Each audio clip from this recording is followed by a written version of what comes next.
Support for this program is provided by the Foundation for Excellence in Louisiana Public Broadcasting.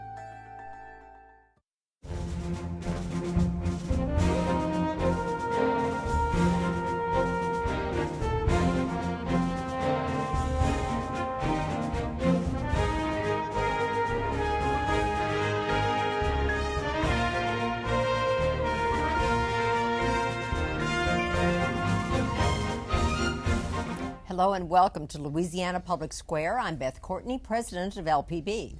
And I'm Robert Travis Scott, president of the Public Affairs Research Council of Louisiana.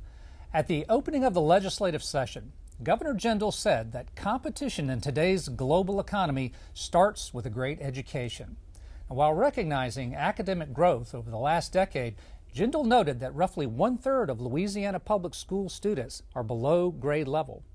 Vowing that we must do better, the governor introduced an aggressive education reform agenda.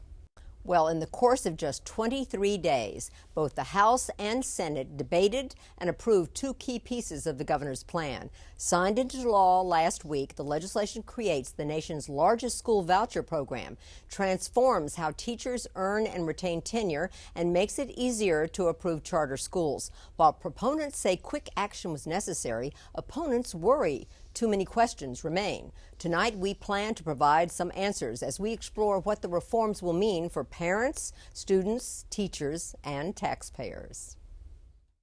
Sarah Lee is the legal guardian of her 10-year-old granddaughter.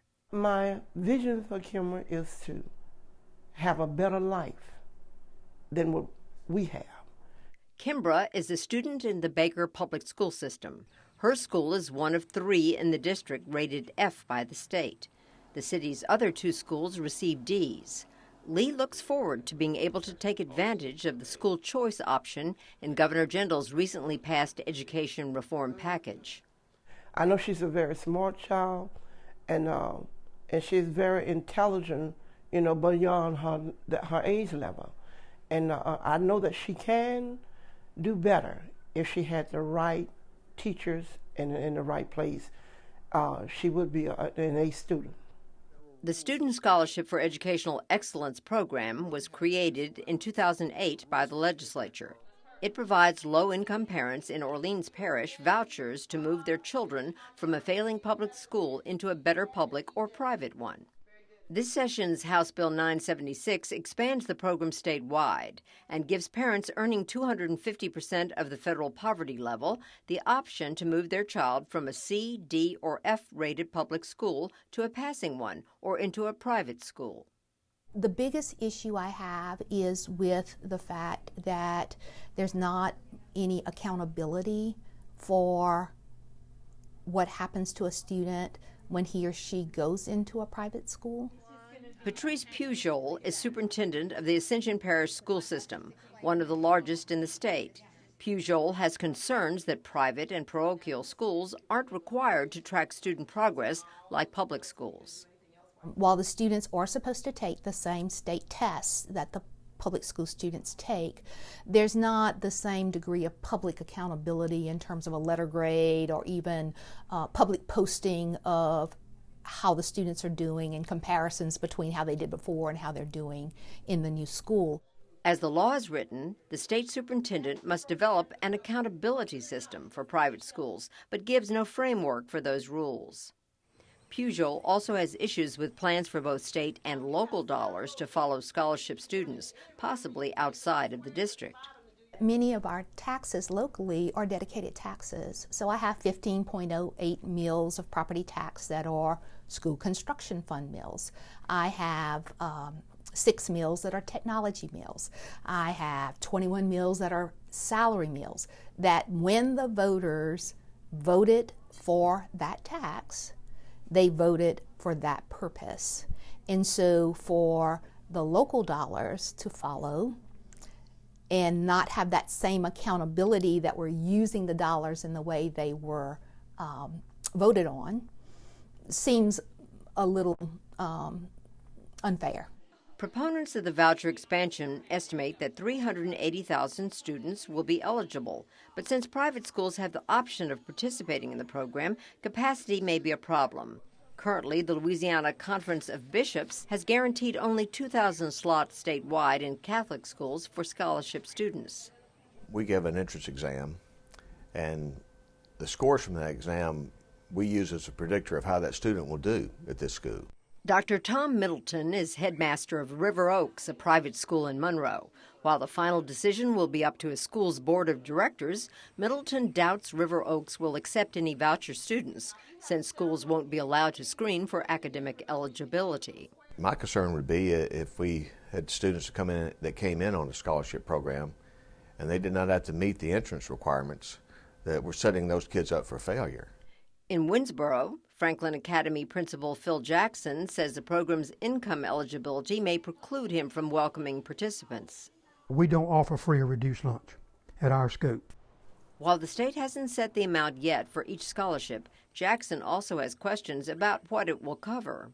Private schools have more than just tuition. They have athletic fees that have to be paid. We have drug testing fees that have to be paid. It's more to it than just the tuition. So will it be a package deal? Will they pay all of the fees that are needed for the student to come to school here, or are they going to pay just tuition only? The Louisiana Federation of Teachers has already announced plans to file suits over the use of State Minimum Funding Program, or MFP money, to cover private school tuition. Organizations that support Louisiana's special needs population are also discussing potential lawsuits over what they see as an inequity in the program. This has been sold as parental options, but for parents like myself, it's not an option. Christy Cormier's daughter has a visual impairment and needs large print textbooks. Private schools, though, will not be required to provide them or any special education services.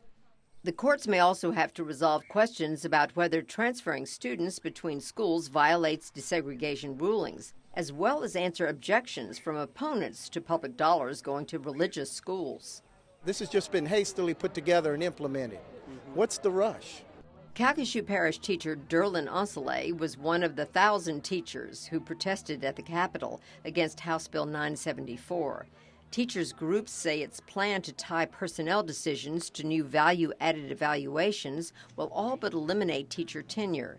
They also say measures making it easier to approve charter schools, including by non-governmental organizations, are based on misperceptions about their effectiveness. This is not an attack on public schools. It's about fighting what's in the best interest of children. Eric Lewis is the director of the Black Alliance for Educational Options, a supporter of the governor's education agenda. He has been assisting Ms. Lee in determining her granddaughter's school choice options. To critics of the new ed reform measures, Lewis offers a challenge. What I would say to those folks is to carefully consider whether or not the schools that we're trying to pull kids out of, whether you would send your kids into those same schools. Joining us in our studio to discuss education reform measures are Baton Rouge area residents who were randomly recruited and surveyed for us by LSU's Public Policy Research Lab. We also have a Point Coupee educator and parents with the Black Alliance for Educational Options. Welcome to everyone. Well, reviewing some of the survey responses, on the current quality of public schools, an equal amount of those surveyed, 40%, think they do either a poor or a fair job of preparing students for the workforce. 9% feel they do a good job, and 6% an excellent job. And 3% of those responding were unsure. Despite these less than stellar reviews, a slight majority of respondents, 46%, would want to send a child to a traditional public school rather than a charter or private school. 43% would prefer sending their child to a private school, 6% would choose a public charter school, and 3% were unsure. When asked if they favor or oppose opening more public charter schools, a key feature of the governor's reform agenda, a total of 66% favor this plan, some strongly. A total of 20% oppose the idea, some strongly, and 14% of those responding were unsure. As for their support for providing tax money for children in failing public schools to attend private or religious schools, again, a key component of Jindal's plan, a total of 58% of respondents oppose the idea, half of them strongly. A total of 35% favor the idea, some strongly, while 6% were unsure. And when giving their opinion on how Louisiana students will perform once education reforms are in place, 37% of those surveyed said better, but 34% predict no effect, and 17% think students will do worse. 12% were unsure. So let's start there. What is your opinion on the governor's education reform package and its goal of improving teacher quality and student access? And Christine, I'd like to start with you. How do you measure the reforms we've seen? Well, I think that the reforms were too fast. I don't think there was a lot of thought put into it. And listening to your survey, I wonder if the people that voted for the reform actually listened to the constituents in their district. I know in my district we were against the reform, and I appreciate the vote that our representatives did on that measure. When did you first hear about the reforms? It wasn't at the time of the legislative session, was it? No, sir. I actually learned about, I think it was Act 54, about 2 years ago, or in 2010 when it was passed, because I am an educator, and I knew that we would be under some of those laws and rules, you know, for the reevaluation of educators within my district and throughout the state. So it wasn't all sprung overnight, was it? No, okay. Sir. But 23 days, I think they said, that's awful fast for reform. Not a lot of thought put into it. Sounds like they had a lot of support. Heidi, what do you make of the reforms? I agree with Christine. I feel like it was done fast. I don't think a lot of thought was put into really how it would affect the children. As a former educator, I stay at home with my children now, but as an educator, there were instances where I would have children come, I was at a private school, and they would come from a public school into a private school setting, and they were behind when they came in, and it did set them up for failure in a lot of ways. They started behind, and then they thought, well, I can't do it. And then it was a constant cycle and a constant fail for them, they felt.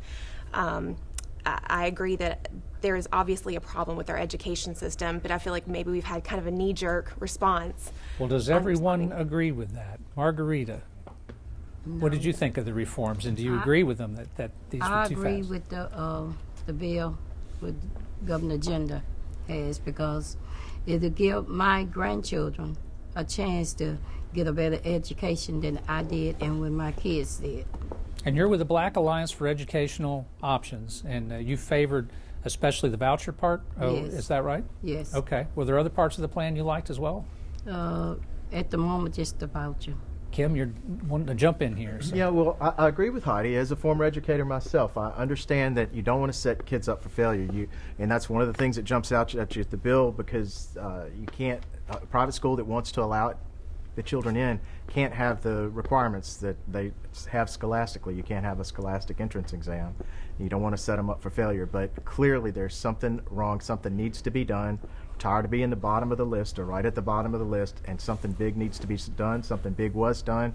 If they need to tweak it along the way, then so be it. But well, a lot of big things were done. One of those big things, I guess, was changing how we handle tenure, and I guess making it much tougher to get. In Virginia, you're a school administrator. What do you think of teacher tenure, and was that a problem that needed to be fixed? Yes, I think it was. We need some reform in tenure.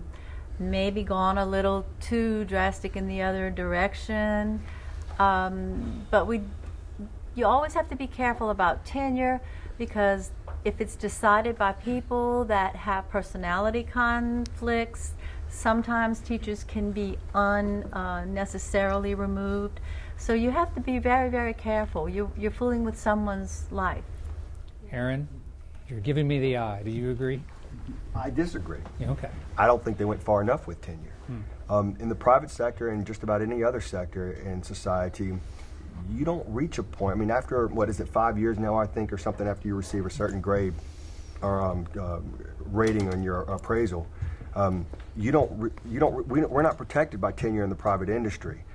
So I don't think they went far enough. I think they should have eliminated tenure completely, because no one should be guaranteed a job after a certain period of time performing satisfactory. But all of us are subject to some evaluation in the work world, and the evaluation that they've been using on teachers and have applied to the new tenure system is evaluating how the students perform and how they progress. Barbara, what did you think of that particular change that we're seeing? I guess it was really implemented last year, but tied to tenure this year.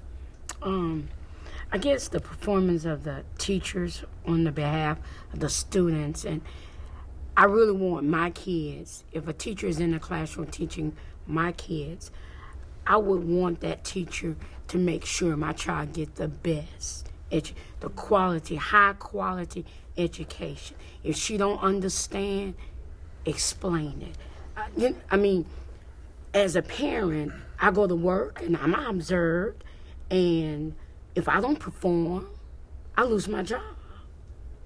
I mean, just simple as that. So I want the best for my kid, just like a teacher would want the best for theirs.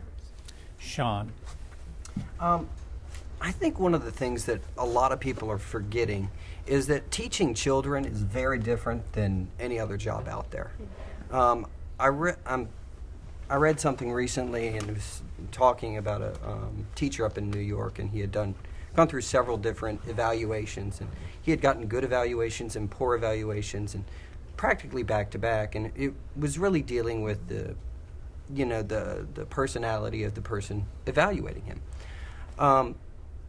People forget teaching and doing other jobs. The difference is you don't take a child and pour knowledge in and it stays. Children choose to learn, and they choose to not learn. There are children that choose to pay attention in class and choose not to pay attention in class. I can't force them. That's a choice. Parents can't force them. It's a choice. You can try to make the child pay attention, beseech the child to pay attention, and hope that what you're explaining they understand. So who's really in control at schools? Bob, who's really in control at schools? You've been a substitute teacher, have you not? I've done a number of schools in East Baton Rouge system as a substitute teacher, and with the exception of 2 schools, I've seen exactly the same thing in every school that I've been at. Number one, who's in charge of the schools? The students are. Not the administrators, not the principals, not the coaches. You're asking the wrong question here. The question is not shoveling some kids into a private school. The question is, why are those schools so lousy to begin with that you have to do that? And the reason is, there is not discipline in those schools. Clear and simple. You go into the class, the teachers will hand you a list of troublemakers. 5 or 6 names will be on that list. You might have 30 kids in the class. The teacher will say, these kids are going to cause you trouble. When I was growing up, if you caused trouble, you got whacked on the bottom. You got corporal punishment. Okay? These teachers have accepted this as status quo. They've accepted the fact that, yes, we've got these kids and they're going to disrupt the class and all the other kids are going to suffer because of it. And that is why the performance of these students in the classes is so lousy.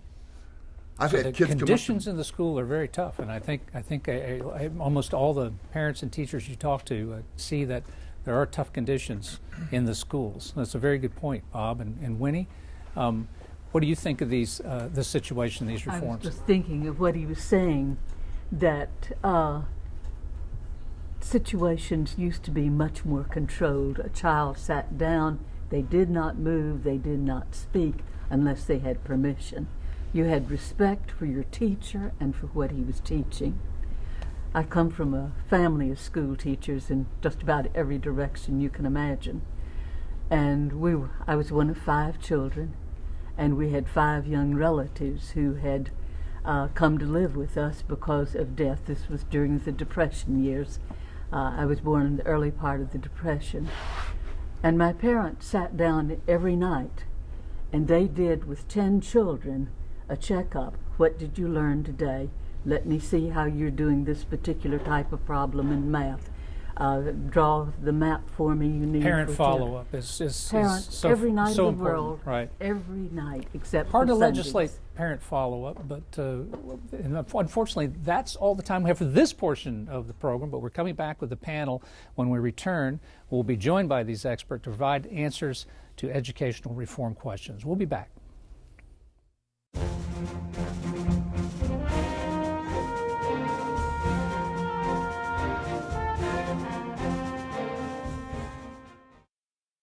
Welcome back to Louisiana Public Square. Well, tonight we're discussing how recently passed education reform measures will affect students, parents, and teachers.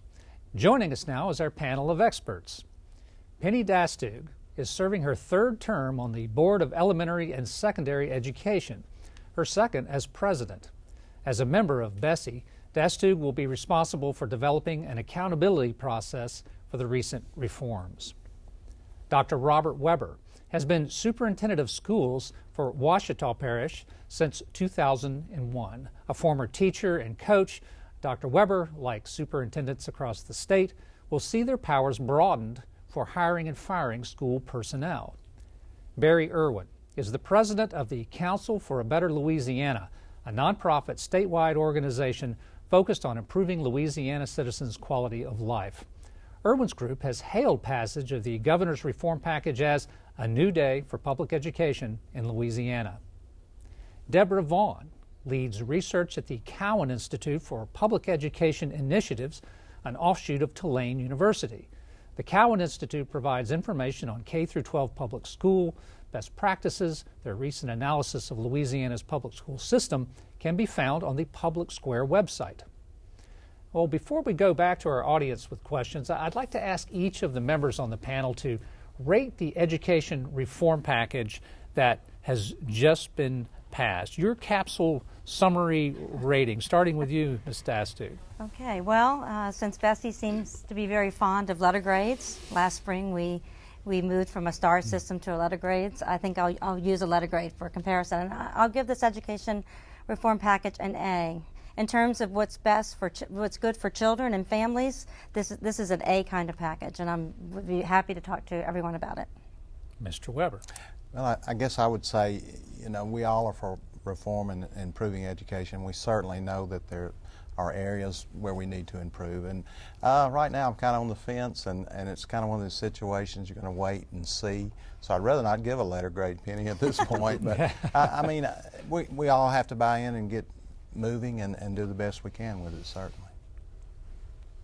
I would give it an A too. With Penny, as you mentioned, our organization has been very supportive and actually been working on a lot of these reforms and very similar ones for a number of years. Just broadly speaking, I would say it's hard for me to overestimate, the power of a lot of these reforms, and I think over time we're going to see great results out of these for our kids. Yeah, thank you, Mr. Erwin. Mr. Erwin was a big part of the program to try to bring these reforms about.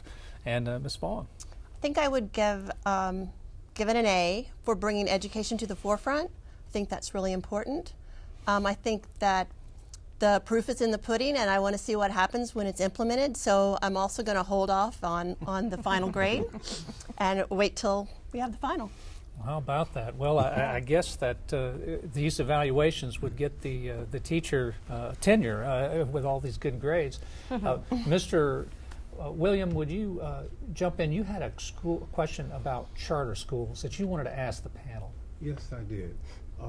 I was listening to all the conversation, was getting rather lively here in reference to the students. And these are some of the same students who are going to other schools, whether they be charter schools, private schools, or whatever. My concern is that a lot of children will be left behind.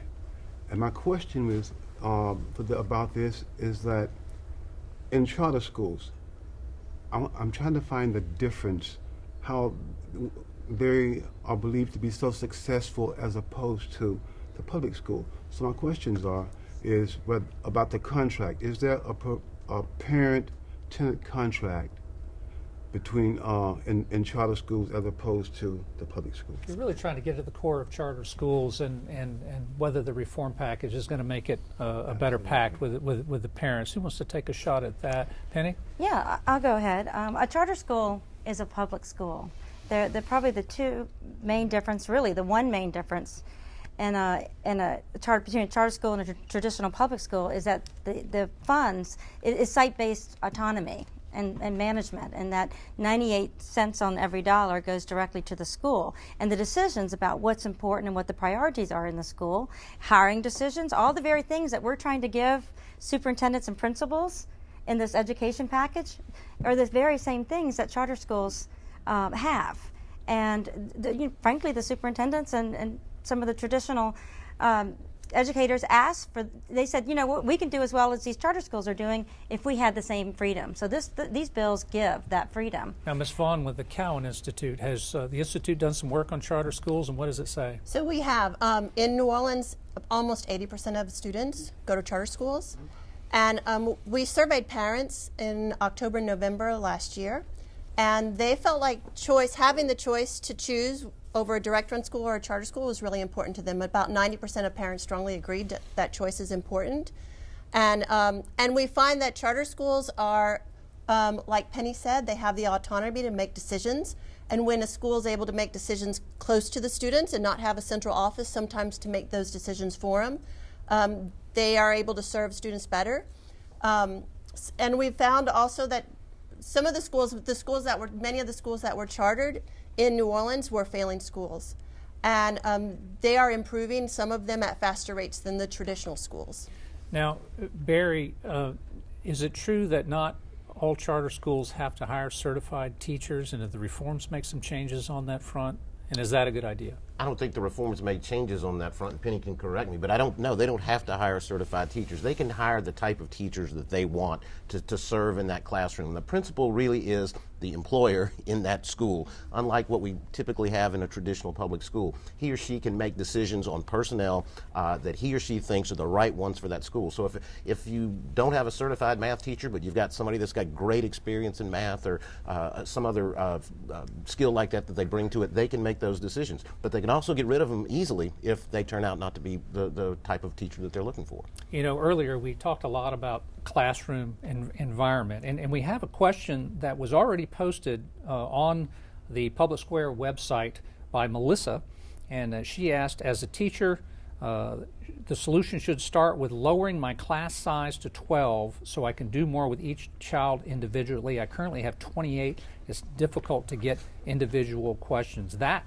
already posted on the Public Square website about this show. How about it, Dr. Weber? Could I go back to the charters? I didn't really get to address that. All right, you can jump in charters. You can talk about the class size. Okay, I really, you know, with charter schools, if they're set up for the right reasons and they're not set up for race and they're not going to start segregation all over again, there have been some very successful charter schools. I would love to see more charter schools established for children who are behind, rather than try to take the best children in many cases. But we do have a gentleman in Monroe that wants to establish a charter school for kids that are 2 years or more behind. I think it would be very effective and a great help to public ed. As far as class size, I think you're going to see, you know, when you talk about effectiveness of a teacher, that class size does play a major role. The administrative support, the parental support, and class size.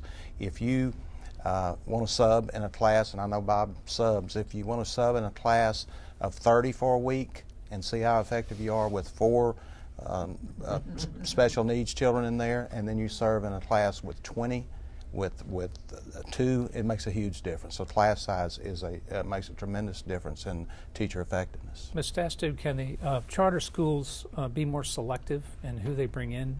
No, the charter schools are approved either by if it's a local school board, they set their own policies, and there are some, like in New Orleans, some selective admissions charter schools. As far as any charter school that BESE approves, and we have approved the majority of schools in the state, they are open admissions. So there's no testing is allowed. And if there are more students who apply to a certain school, then there are seats available. Then there's a lottery done in Baton Rouge to make sure that every child has a fair shot at that seat. Let's let our audience jump in here. And Ruby, you've been waiting very patiently to get into this discussion. Now's your time. Okay, there are some students who do not want to be educated, or education is not an important factor in their lives for various reasons. For example, family, social, or economic. So how do we handle those students? Where do you think we should put them? Since the public school cannot, get rid of any students, they have to take all students that come to them. Can I? Yes, Ms. Vaughan. So we're doing some research on kids that drop out of school, disconnected youth. And when we talk to kids who have been failed by the school system, who have dropped out, we're learning that it's not that they don't want to be educated. What they want is to have courses that are relevant, and they things that challenge them, courses that are rigorous, and they want relationships with the adults in the school. So I think kids they really do want to learn. It's the responsibility of the adults in the school, in the classrooms, to engage their kids in any way that they can. So, can I ask another question? Is it just the responsibility of the adult in the classroom? I think it's the responsibility of the adults in the building. It's their parents have some responsibility to support their children in school, to be engaged in their children's education. And parent engagement doesn't always happen at the school. Sometimes it happens in the home. So parents who can't make it into the school in the school day can still be engaged with their children at home by asking them about their classes, making sure they do their homework, waking them up, getting them to school every morning. I would say, too, and we're talking about charter schools, I wish everybody had the opportunity to go through a really good charter school and see the difference between what you see there and some of the traditional schools. I went to one in New Orleans not too long ago, for instance, and that was one of the big issues there. It was a school that took over an existing school, and so they really had the same kids. It was the same students, the same families, the same neighborhood. It was really just a takeover.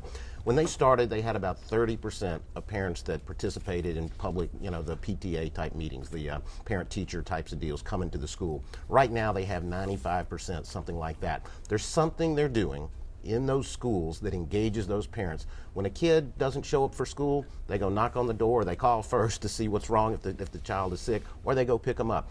That's going above and beyond in some ways, but their mission is to educate that child, and their view is that we're going to do whatever it takes. So there are models out there that can do that. Thanks, Barry. And I know, Phyllis, you had some questions about the voucher program, and I want you to pose those to the panelists. I'm one of the older parents here. My oldest children went through the public school system 35 years ago. My husband and I are now doing the second time around with grandson, who I refused to put into the public school system because of the broken system, and he's in a private school. My problem with the vouchers is when you take the voucher based solely on income and not the individual's grade, and place them into a situation where the accountability is higher, the academic standard is higher.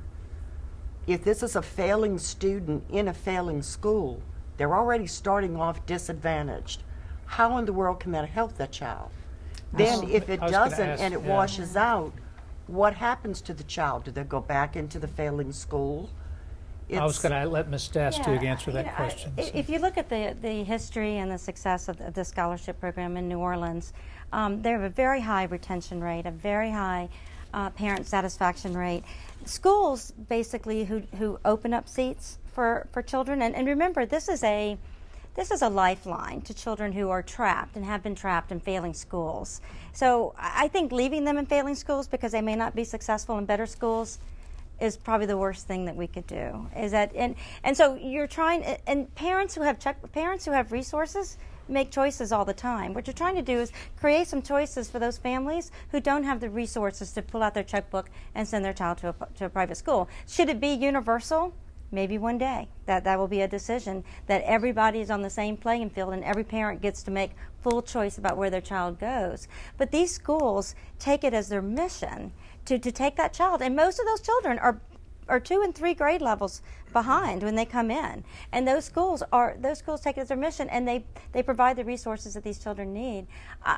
I for one will always support helping those children that have been trapped in failing schools. Their parents have likely been trapped in failing schools. They're in neighborhoods where their parents don't have the resources to move out of that neighborhood into a better neighborhood. We've got to do something for those families first. That's just my personal opinion. Dr. Weber, let Dr. Weber. View, but how is that going to happen? How is that going to benefit It's happening the child? now. It is but happening now. But if the child is already failing, he's going to be failing in the private sector. That's not true. It is true. No, ma'am. Dr. Weber, do you want to take sides? Do you want to take sides in this, or do you want to referee?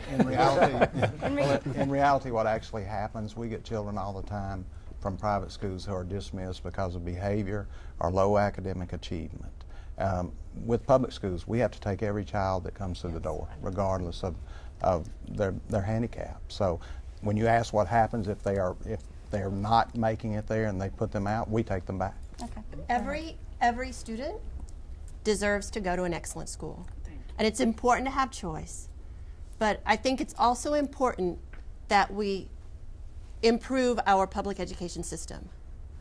So it's great for parents to have choices, to have information that they need to make good choices, to find those schools that best suit the needs of their children. But I think it's vitally important that we as communities invest in our public education system as well. Let's round out this voucher discussion with Mark's question, because you had a slightly different take on this. A little different take. I too give the governor an A for bringing education to the forefront. No one asked me, but I'm going to give him an A.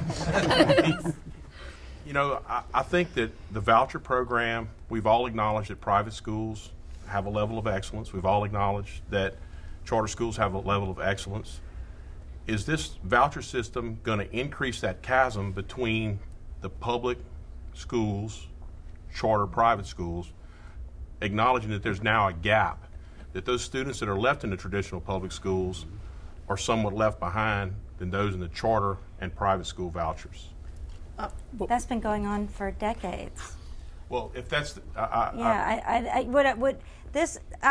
agree with you that we should not. We have doubled education funding since 2000 in per pupil funding. This state has invested heavily in K-12 education. We have increased teacher pay since 2000 by 60%. We're now at the Southern Regional average. This state has a really long and rich history of supporting public education, and this is not about dismantling. I mean, everyone up here works for public education. They educate the majority of our children. I mean, we have to keep it strong.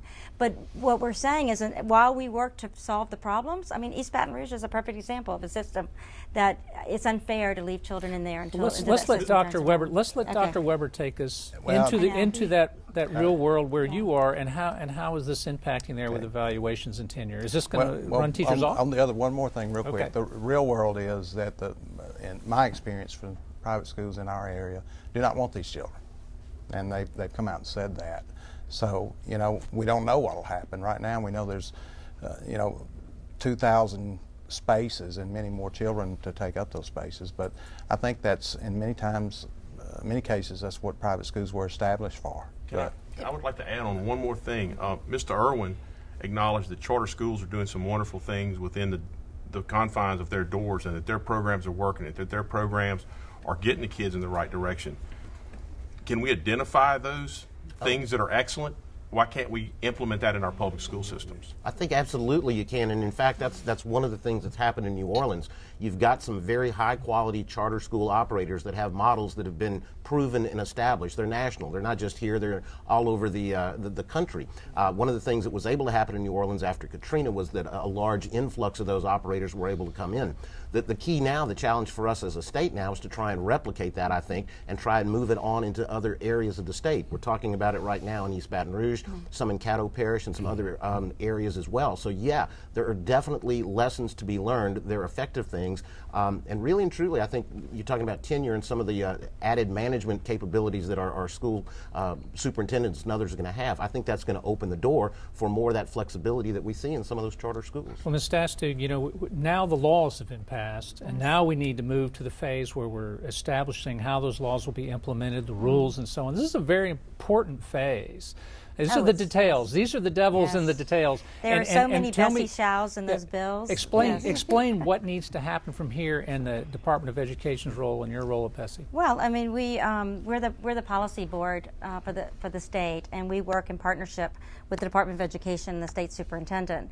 There are some directives to BESE and the talent bill. We call that's the teacher bill, and the choice bill, and in the early childhood. Early childhood is not getting a lot of attention, but that is one great bill that really has that people are very. we know early childhood works, and we're going to really streamline and do a better job with that. But it's about tackling. We've been working on Act 54, the teacher evaluation, for 2 years. We have next year where it will not be high stakes for teachers. That's going to allow us to implement. We've piloted in 10 districts, but now we're going to go statewide. I think it is absolutely critical that we implement this with our educators, not to them, and I think that's what you're going to see. Let's make that link right here, especially on evaluations and how that works. How is that really playing out for you? I really believe that the evaluation part of it's going to be fine. I think teachers are ready for that, and we're going to be ready for it, rather. And I think administrators are, and it's going to end up being a good thing. Value added is going to end up being a good thing. I think that. And can you kind of give us a general idea of what that evaluation essentially really is? 50% of the teacher's evaluation will come from the test scores, and then 50% from observations. But as long as the teachers are concerned about the test part of it and being fair, and there are points in the formula for at risk, for special education attendance, and we just need to make sure, and I know BESE will make sure that that's done fairly. That's teachers' biggest concern at this point. They're not really that concerned about the observation part of it. I think when they understand what value added is, and they believe that it actually measures student growth, the impact of their teaching in 1 year on their students' learning, I think then they're okay with it. But it's a difficult equation, and it hasn't been tested. There's no place to test it, right? So I think that once they see that it's impactful, the pilot has been around, but I think once teachers buy into the value-added process, it's a lot different. Yeah, I think Christine's adding up that equation a little differently. Right. I have just a question, because I think the problem that I'm an educator, that a lot of administrators and educators have with it is because it's not equitable. Charter schools, if you go look at Bulletin 130, it's some exceptions for charter schools with the value added. And maybe it was me misinterpreting it incorrectly, which I know BESE recently changed from a 5, what the proposed 130 was, you knocked it down to a 4 rating system, correct? Based on feedback from the districts. Right, right. And I agree. I read that. I thought that was a good idea. Okay. But I think my concern is in the Bulletin 130, the charter schools are not held at the same accountability as the public schools, and I disagree with some of the data that has been presented with the charter schools, because I don't think it's been around long enough. And you have new charter schools, their, value added should be an average over 3 years. Why couldn't we just hold off, and we got new Common Core standards, new assessments. I don't see what the purpose was rushing through, Christine, the system. the good part of that, we did get the mulligan for this year as far as the mulligan, okay, yeah, I guess we can't call it pilot, by that but you mean for the first year, the next school year teachers won't be. But I think that's what the outcry is from public educators and teachers. We talk about equitability and funding and things like that, which I would love to know where the dollars come, because I thought MFP was frozen for the last 3 years. Oh, MFP funding has actually increased close to $150 million on that, over the last with the 3 vouchers years. and stuff for MFP. I know that some of the school districts several years ago, had a lawsuit, and they redid the MFP, so everyone was equitable funding at the rate of a 1. Are you going back I don't know to if everybody knows what the 1995? MFP is. A long We're time talking ago. about the. But that would be another show. Yeah, Right. we're talking about the minimum foundation program, Right, and but my and that's the way the question state is, funds the local if schools. the courts awarded that, whether it was 1995 or 1965, can we go in and change that equitable funding? Because at a school district that I work in, we don't have that strong tax base, and it is of a concern if we get by with very little sometimes, and I just don't know how we could do it with less. Yeah, these charter schools, are we doing a good enough job getting rid of the bad charter schools? Because we all know they're good and bad. I think that's when you, can I answer Yeah, that? When sure, you I'd measure love for you to answer accountability, in public schools, they don't get school performance scores for 3 years, neither do charter schools. They're really, if there is a difference between charter school accountability and public school accountability, I wish you'd show it to me, because it is certainly the board's intent. There was a whole section that had exceptions. That has to do with startup charter schools. Once they've started and they're going, then they adhere to the same accountability. The difference in charter schools, if we have a bad charter school, we can close it, and the state has been very aggressive But it's a long in process, closing. is it No, not? it's not. It's not. And closing a charter school. How do you close a charter school? Generally, the board has the authority to revoke a charter based on performance or breaks in contracts. We have done that. If schools are not performing well, if they're not, How many years do they growing, get before they can reach that point? 3.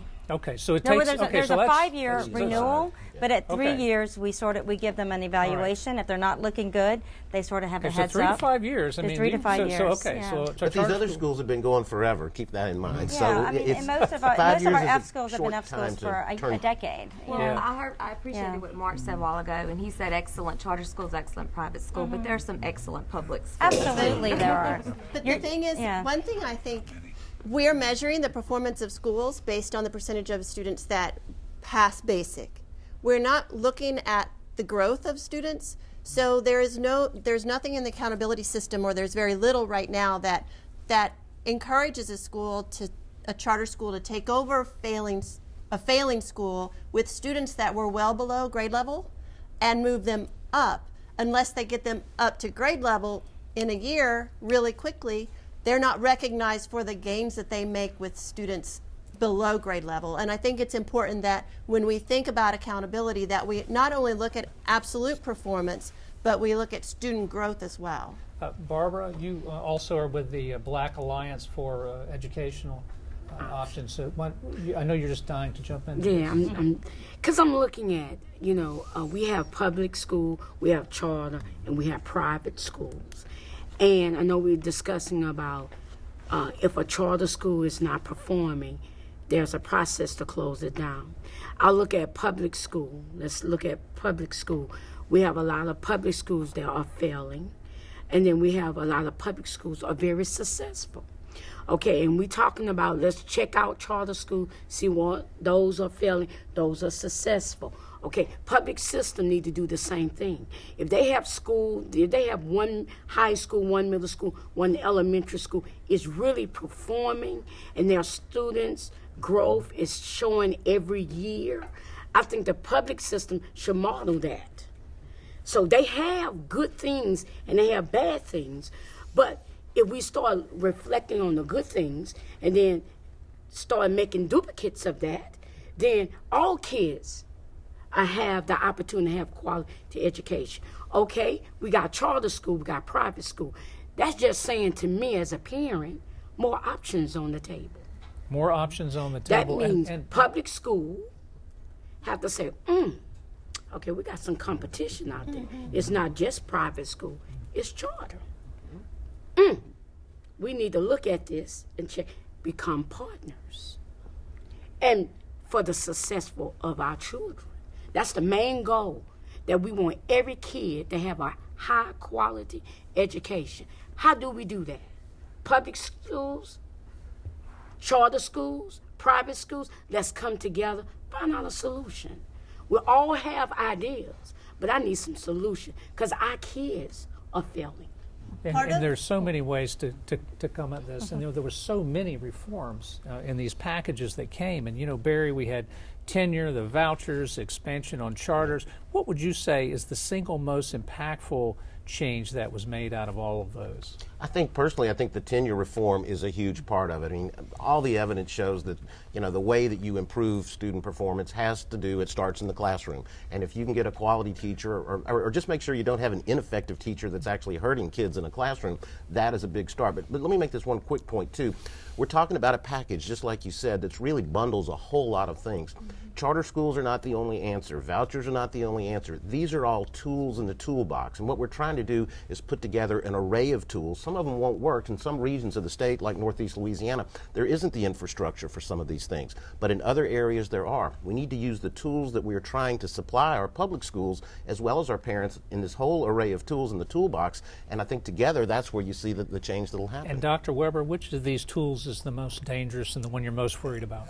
Well, I'm not worried about tenure at all. I'm really not. If a system's doing what they they should be doing. You know, I know a low percentage of tenured teachers are ever terminated, but you should terminate them before they reach tenure, and that's what we try to do. And good teachers are not worried about tenure. They're really not. I think that's the least of the concerns. The only thing that bothers me with it all is that teachers are being blamed for everything. We have great teachers in Louisiana all over the state, and I hate that so much of the blame is coming down on them. Just like any profession, there's some that are bad, and we do need to remove those.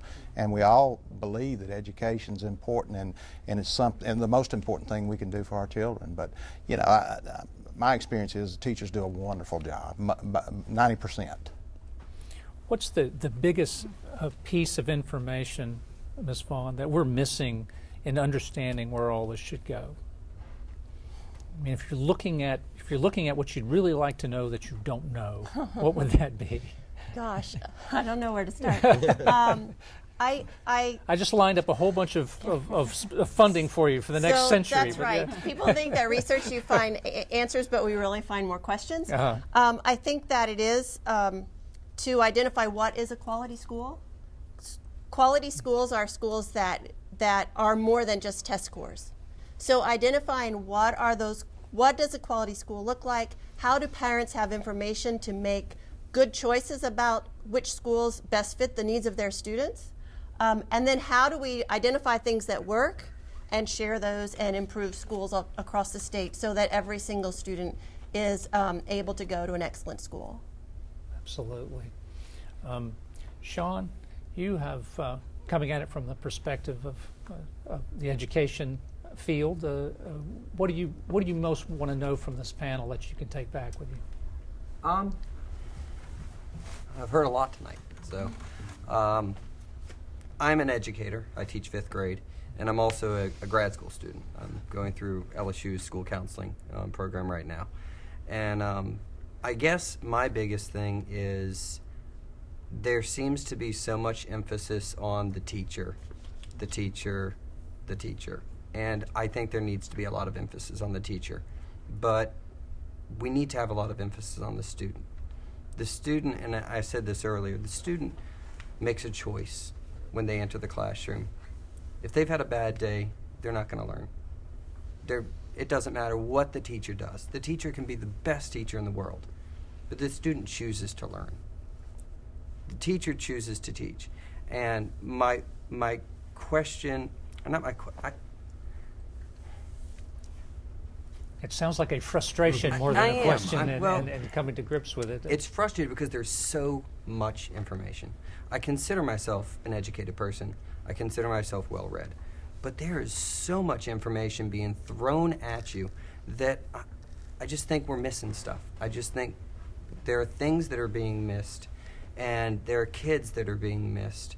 And I just, from the just a regular citizen's perspective, my job is not to read all of these bills and figure out everything. My job's to teach, So I guess that's my biggest thing is there's so much reform, and I pray that it is good, and I pray that it's going to help, but I worry that it won't. I wonder what happens next if each it doesn't. Of you can go down the road. We started out talking about these reforms and where you gave them a grade. Let's not give them a grade now, but just summarize what does this mean for a teacher? Each of you gets a chance to. I think that they've, and I went to most of the Act 54, the ACE Commission meetings.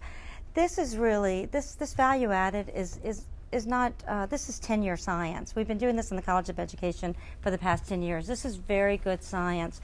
I would hope that you would take back and share with teachers, and that you would hopefully believe me, and that these evaluations are really meant to help drive your professional development and make you a better teacher, to give you a snapshot of how well you're doing with this group of kids, and then and then take that and work with your school leader, work with your district superintendent, however your team is structured, and take that information and go be a better teacher next year. Okay, let's see if we can get everybody to get a shot at this. Dr. Weber? I view it as an opportunity. I really think that we're gonna be fine. I think teachers are concerned about the unknown right now, But we're gonna teaching's a great profession, and they're gonna be ready, and we're gonna do a great job. It's actually when all is said and done, we're gonna be better. I really believe that. So, we need to work together, as we've said, be positive and move forward. It's law now, and we're gonna make it. Mr. Erwin? I would say agree with a lot of what Penny said. I think a lot of this is about helping teachers and empowering, and we focused on what the negatives. I mean, that's everything that's been in the media. But there are some things that I think are very empowering, both to the teacher and to the principal, and in that space that you'll be teaching. So I think we need to give it a little time to shake out, but I really do think it's going to be impactful.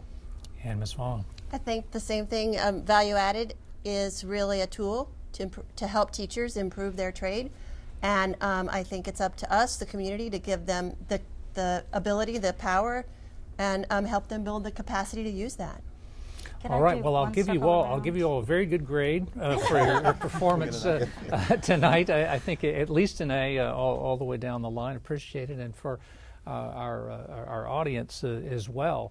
But unfortunately, we have run out of time for our question and answer segment, and we'd like to thank our panelists, Ms. Dastugue, Dr. Weber, Mr. Erwin, and Ms. Vaughan for their insights on this month's topic. And when we come back, we'll have a few closing comments.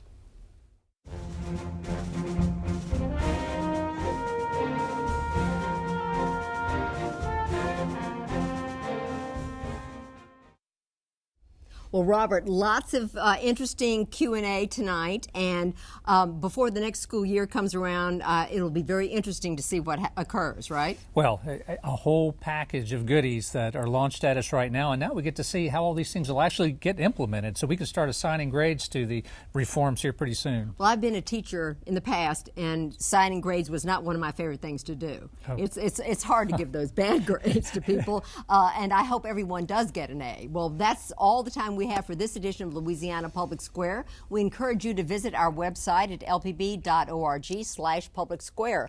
While you're there, take this month's survey. Check out our print backgrounder and external links about education reform. We also encourage you to comment on tonight's show, like the record number of viewers did following last month's Redefining State Retirement show.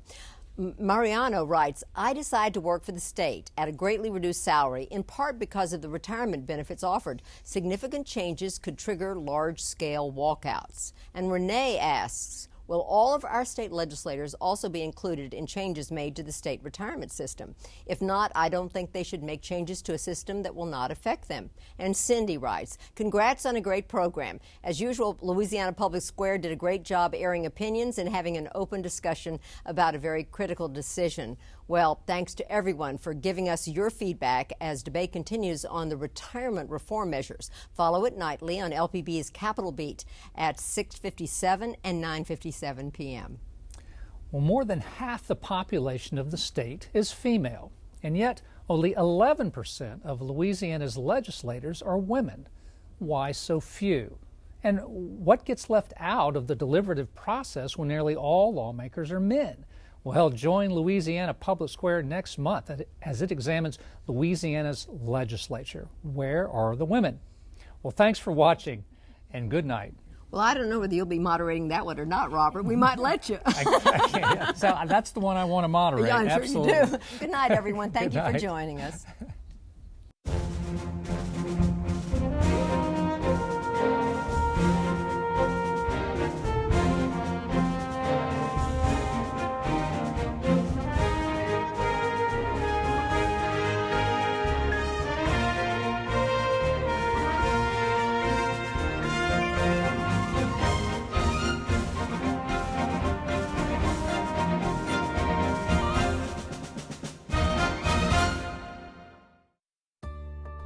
Support for this program is provided by the Foundation for Excellence in Louisiana Public Broadcasting. For a copy of this program, call 1-800-973-7246 or go online to www.lpb.org.